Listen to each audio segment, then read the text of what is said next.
let me just appeal to the Ombudsman, suspend also the NBI director because he is more a suspect than General Mao dito. We do not want to set a bad example in the independent investigation, and we do not want to put the Senate in harm's way. If we tell the OSAA, the Marines, the PNP who are all there, that pagka may armed men all around the Senate, we cannot defend ourselves. Sino ba nagpapasok ng NBI kaya nagkagulo nung Monday? Hindi ba si Senator Soto? O, sino ba nagpadala ng NBI nung Wednesday kaya nagkagulo? Hindi ba si Director Matibag? Sino nag-utos sa kanya? I believe the President told him to stand down. But anyone below the President could have said, no, ako sundin mo, tumuloy kayo doon. He could have called me and tell me na huwag kayong maalarma, nandyan. When my sister called, ano sinabi niya? When Senator Loren, he kept on denying. Nung sinabi ng sister ko from the back, kasi hindi na namin malaman nangyayari, do your job. Pinagsisigawan yung sister ko na wag mo akong sigawan. Truth number 1, NBI ang lumusob at pumasok sa Senado at nakipaghabulan sa isang senador kahit pwedeng hintayin na lang sa session hall or sa office of the Senate President.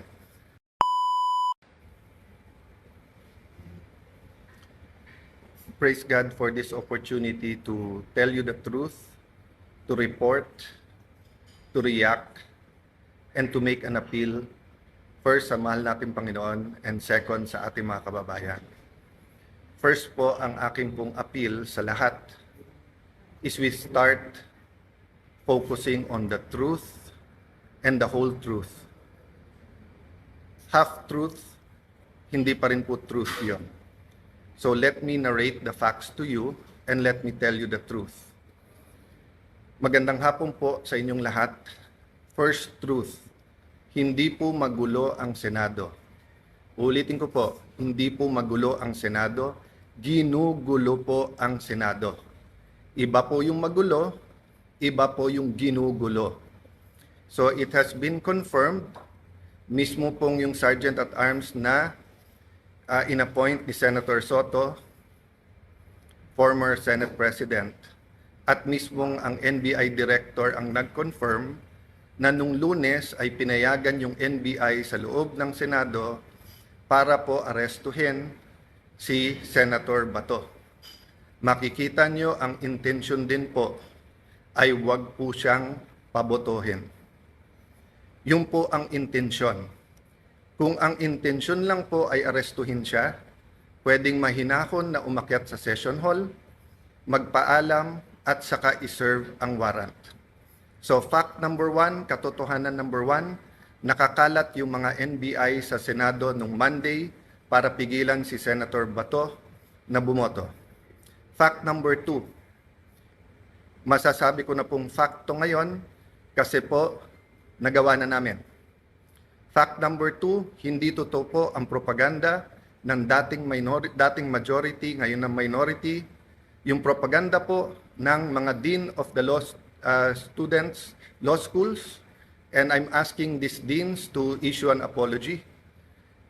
Naniwala po sila sa propaganda. Let me correct myself, ha? Naniwala sila sa propaganda. Yung propaganda is that the new majority is here to stop the impeachment. We received the impeachment sa gitna ng kaguluhan Wednesday night.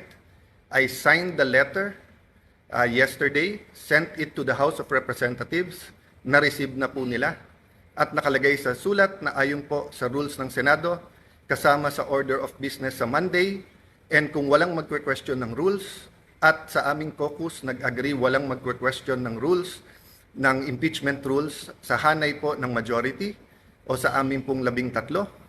Therefore, we can already convene as an impeachment court on Monday. So lahat po ng kinakalat nila na ito po'y lahat na nagaganap para protektahan lang po ang isang tao ay hindi katotohanan. Hindi po kami magko-convict dahil lang po sa politika, hindi rin po kami mag-aakwit dahil sa politika.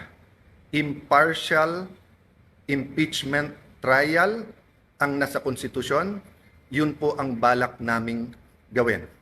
So truth number 1, NBI ang lumusob at pumasok sa Senado at nakipaghabulan sa isang senador kahit pwedeng hintayin na lang sa session hall or sa office of the Senate President. Fact number 2, ginugulo nila kasi nasira yung kanilang narrative. So fact number 2, pwede nang mag-umpisa sa Monday ang impeachment trial.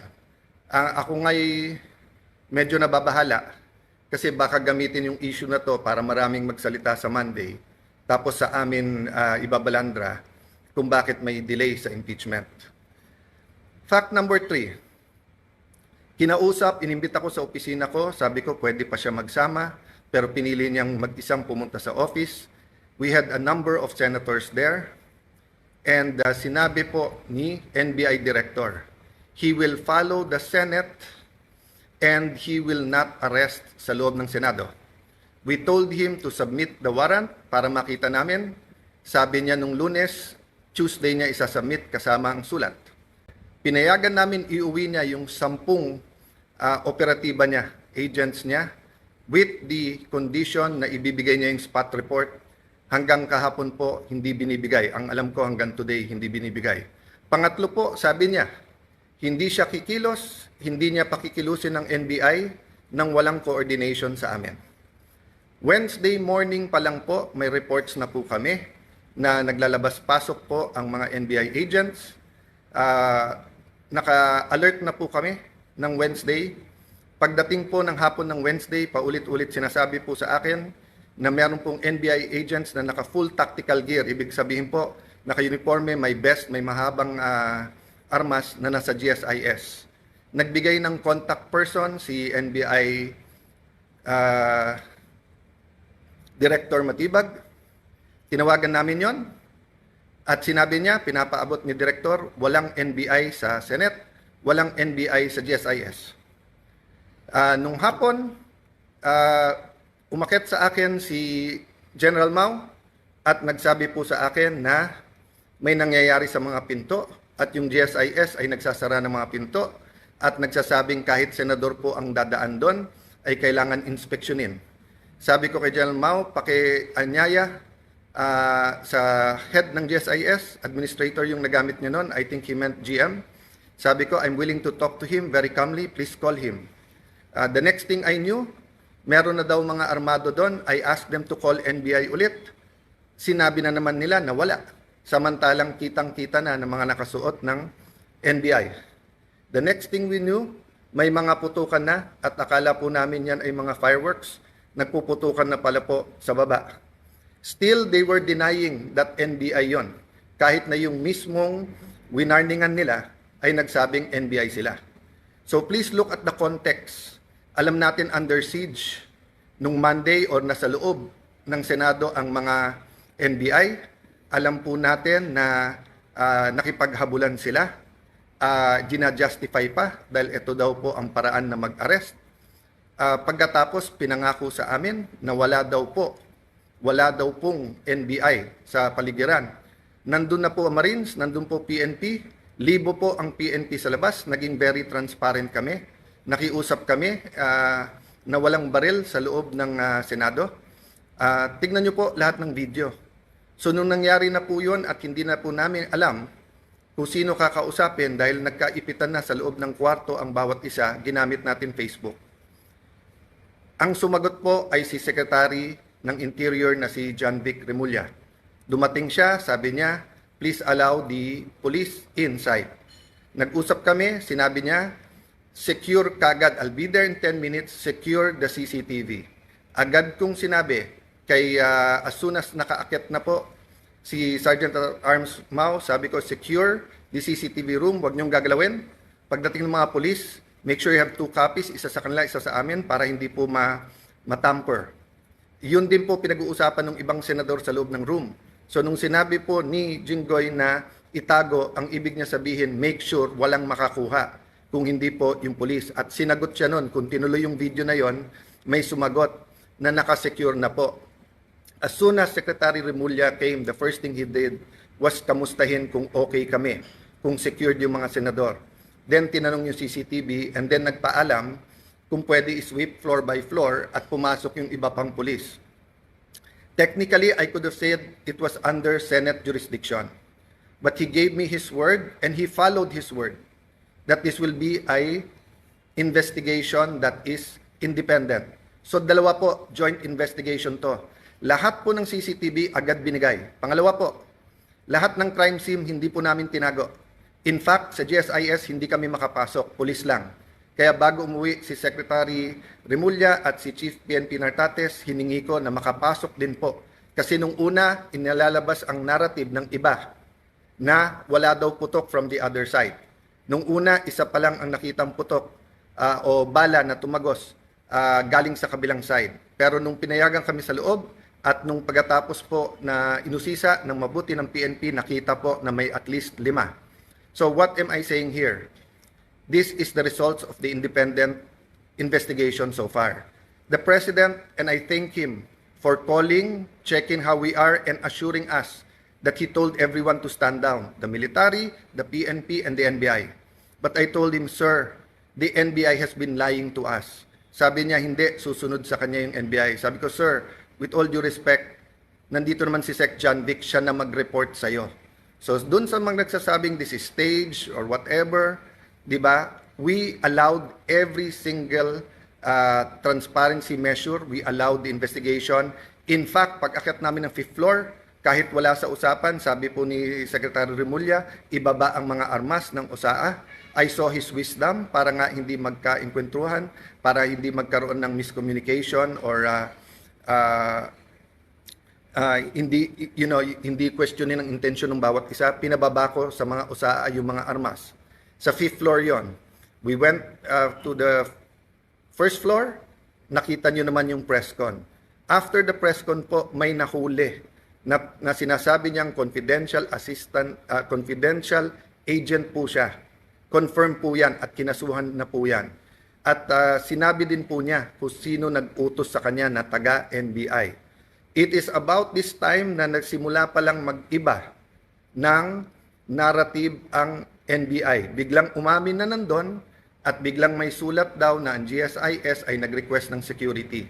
Kailanman po, wala sa history ng GSIS na NBI ang kanilang tatawagin. Parati po yung pulis. Ang NBI po ay hindi taga-secure.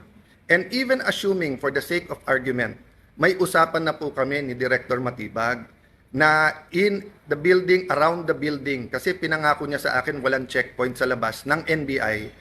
Samantalang nakita namin po yung video, NBI, pinabubuksan po yung mga kotse ng senador. This was on Monday. So sunod-sunod po ang kasinungalingan po ni NBI Director. I believe he's lying to the President. That is my personal belief. I believe he is giving him false narratives. Kasama po nila si Senator Trillanes nung Monday. Senator Trillanes had no personality to do that, but he is in coordination with many. Let me express my sadness, my regret. First time po na ganito nangyari sa Senate. Usually po, nabangga lang, nauntog lang yung isang senador, nadapa. Nandyan na yung 24 to see how you are. Usually po, may threat pa lang sa Senate, pupunta na dyan lahat to see how. But makita nyo naman po, parang bula na wala po yung buong minority. Pagkatapos, wala kaming narinig hanggang mga 10, 10:30. Nung sinabi lang po, 9, 10, I don't know the time anymore. Nung sinabi lang ni Senator Camille that we're okay, doon lang nagparamdam yung iba. And then ngayon, sunod-sunod, galing sa minority, pinagbibintangan pa ang majority at ang Senado. Pinaligiran tayo ng NBI, naka-full tactical gear. When we defended ourselves sa Senado, sasabihin nyo pa, nakakalungkot at magulo ang Senado. Nakakalungkot po because never nangyari to sa institusyon ng Senado. Even po yung mga kapatid natin sa kaliwa, sa progressive group, nandyan po ako nung Batasan 5. Hindi natin pinayagan na arestuhin kayo dyan sa loob. Kasama ko pa ho si Senator Lacson noon na binisita kayo. Binigay namin ang moral support. So alam nyo po anong ibig sabihin po ng courtesy ng wag mag-aaresto sa Batasang Pambansa or dito po sa Senado. Having said that po, there are different issues na sinagot ko na sa inyo. But I'm going live today because I heard the Ombudsman will do an independent investigation. That is good news. But I also heard that he issued a suspension against General Mao. Assuming for the sake of argument that it is a valid suspension, and the reason is a preventive suspension para hindi magulo yung investigation. Number one, there is a duty to inform us so that we can replace, so that we can make sure na safe ang Senado. Remember, the impeachment is going to start on Monday. So how can we secure and make sure matuloy at hindi na naman kami guluhin tapos kami na naman ang pagbibintangan? Number two, bakit po, and I like to honor and express, diba, that in my dealings with the Ombudsman, Boying Remulla, it has always been with respect. We many times disagree, but he, to me, had an open mind. We disagree in legal, but he listened. If he disagree, he disregards. If he agrees, so let me just appeal to the Ombudsman, suspend also the NBI director because he is more a suspect than General Mao dito. We do not want to set a bad example in the independent investigation, and we do not want to put the Senate in harm's way. If we tell the OSAA, the Marines, the PNP who are all there, that pagka may armed men all around the Senate, we cannot defend ourselves. Sino po sa inyo, mga kababayan, pag may winorningan na kayo na wag na kayong lumapit sa bahay namin, lumapit sila naka-full tactical gear at meron pong mahabang armas. Sino sa inyo hindi magve-verbal warning na umatras na kayo? At pag hindi po kayo umatras, sino sa inyo ang hindi magwa-warning shot? At ine-expect nyo kaya nga warning shot ay aalis at uuwi na sila. Pero ano po ang naging reaksyon? Bumaril po paloob ng Senado. It is the first time, ang alam ko lang po may barilan sa batasan nung kudeta. I don't remember now if that was 87 or 89. And I don't even know if it was inside the batasan. Pero it is the first time na Senado babarilin sa loob ng Senado. Lahat po ng Senate media were in the second floor. They have footages po. The investigation can be done independently. I have held off from the Senate investigating ourselves. Diba? We can also investigate. But I don't want this to be political. I want it to be calm. I want to respect yung sinabi ng Presidente. And I assume good faith. I assume he was telling me that based on the information he had at that point. I take offense that the Executive Secretary posted in his Facebook na staged without waiting for the investigation. Hindi ako nakatanggap ng tawag sa kanya na kamusta na mga senador, kamusta kayo? I promised my family and some people I will not be emotional in this broadcast, but ito lang po ang pahatid ko po sa lahat ng executive department. Kung anak nyo po kaya yung nandun, kung asawa nyo po kaya yung nandun, yung mga anak ni Joel Villanueva, haven't they suffered enough kahit na sunod-sunod ang false narratives nyo sa kanila? What do you think they felt when they thought na baka hindi makalabas ng buhay yung kanilang tatay? Si Camille, bata pa, kakapanganak lang, di ba? Few months ago. Nandun po, naipit sa loob, hindi malaman kung anong gagawin. My sister, she's healthy, she's beautiful, but she's not a teenager. If she had a heart attack, anong gagawin nyo? Yung staff ko na legal, hindi political yung mga yon. Di marunong sa politika. They just joined me this term. Traumatized silang lahat. Sabihin nyo may mali na mag-warning shot. Sige na po, may mali. So ang sagot po ng NBI, kung may mali ang Senado, barilin ang mga Senado. Kayo po sa minority, mas importante sa inyo ang 2028, mas importante sa inyo ang Senate presidency, kaso sa buhay ng mga kasamahan nyo. O sige, tanggapin ko na yun. Tanggapin ko na kung meron utak pulbura, meron din utak politiko, but you're willing to see the Senate that way, and you're willing to join the narrative, to flip the narrative, to say that since I got there, magulo ang Senate. Why? Kailan naging crime ang magpalit ng Senate President? Sino ba nagpapasok ng NBI kaya nagkagulo nung Monday? Hindi ba si Senator Soto? O, sino ba nagpadala ng NBI nung Wednesday kaya nagkagulo? Hindi ba si Director Matibag? Sino nag-utos sa kanya? I believe the President told him to stand down. But anyone below the President could have said, no, ako sundin mo, tumuloy kayo doon. He could have called me and told me na huwag kayong maalarma, nandyan. When my sister called, ano sinabi niya? When Senator Loren, he kept on denying. Nung sinabi ng sister ko from the back, kasi hindi na namin malaman nangyayari, do your job. Pinagsisigawan yung sister ko na huwag mo akong sigawan. Yan po ang response ng ating NBI director nung akala niya, nung nalaman niya na under attack ang Senado. Hindi niya sinabing, ma'am, susugod, ma'am, titignan na, ma'am, pupull outin, ma'am, tatawagin namin ng DND, ma'am, tatawagin namin. Hindi. Ang sinabi niya, huwag kayong sisigawan. So mga kababayan, kung tumawag kayo ng 911 at sinabi yung nilulusob ng mga bahay niyo, may mga armado na puputukan, at ang sabihin ng taga 911 sa inyo, huwag niyo ako sigawan, ano po mararamdaman niyo? So, I have held back emotions. I have tried to answer as much as I can. I have a narration of facts. I have the videos. I could have made accusations yesterday sa harap ng media. They know what really happened. But I didn't. Why? Because our country is in several crises right now. The crisis brought by the oil shock. So I want the 5 or 7 bills that can help us. Tinawagan pa ho ako ng DepDev, yung dating NEDA na secretary, kasi biglang kinancel ang LEDAC sa Tuesday at sabi ko, willing ba akong ituloy? Ikaw willing po, dahil napaka-importante to. At sabi niya may i-discuss na new taxes na importante. Sabi ko, willing to listen. O yung pala, sinasabi ng mga kasamahan namin, kinakausap at tinatawagan at yung iba'y tinatakot dahil kailangan daw magpalit ng Senate President sa Monday. Politika na po yun, isang tabi natin yun. Let's go back to the main issue. The integrity of the Senate. The President used to be a senator. He understands this. That's why he went on national TV. I believe that's why he called. Because he wants to make sure we know in the Senate that he will not allow that. Pasensya na po sa mga kaibigan, mga kakampi sa DDS. I take that po, yung sinabi ng Presidente, I assume good faith. I assume that when I am told as Senate President and when the President speaks, he is speaking truth. Ang problema is he being told the truth. Is Matibag and others under him telling him the truth, or do they have their own agenda for 2028 and they have their own agenda for the Senate presidency? Lastly, I may leave anytime.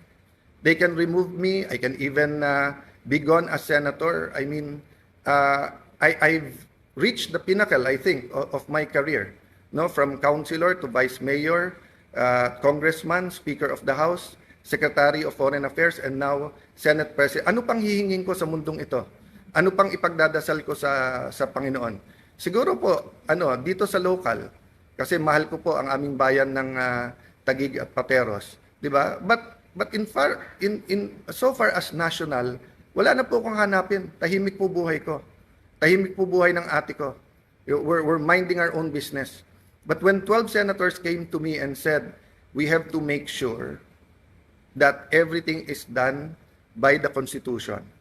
Simple ang sinabi ko, will we have a fair and independent impeachment process? They said yes. Are we all willing to sacrifice? Yes. Are we going to be confrontational every move? Hindi.